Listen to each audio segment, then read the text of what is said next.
ಶಿಡ್ಯಾಣಪ್ಪ ಅಂದ್ರೆ ಇದು ಪತ್ತಾರ ತಿಪ್ಪಿದ್ದಂಗ. ಹೌದು.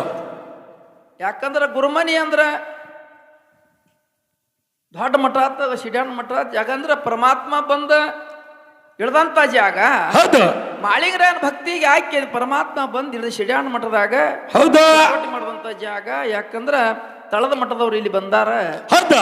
ಆದ ಕಾರಣ ಈ ನಮ್ಮ ಕುರುಗೋಟಿ ಗ್ರಾಮದೊಳಗೆ ಬಂದಂತ ಹಿರಿಯರಿಗೆ ಜಗತ್ತಿನಾಗ ಹಾಡವ್ರು ಎಷ್ಟೋ ಮಂದಿ ಹಾರಿಗೆ. ಹೌದು. ಮನಿ ಮ್ಯಾಲ ಆಗ್ಯಾವ ಹಾಡೋರು ಬಹಳ ಮಂದಿ ಜಗತ್ತಿನಾಗ ಆಗ್ಯಾರ. ಹಾಲ್ ಮತ್ತ ವಿಷಯ ಸೋಸಿ ಗಚ್ಚ ಹೇಳಂತ ಮೇಳಗಳು ಬೇಕಾಗಿತ್ತು.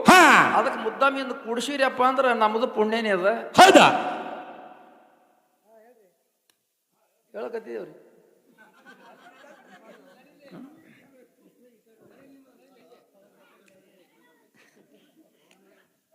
ಆದ ಕಾರಣ ಈ ಕುರುಗೋಟಿ ಗ್ರಾಮದೊಳಗೆ ಸಭಾ ಸಾಣದಿರ್ಲಿ ಅಥವಾ ದೊಡ್ಡದಿರ್ಲಿ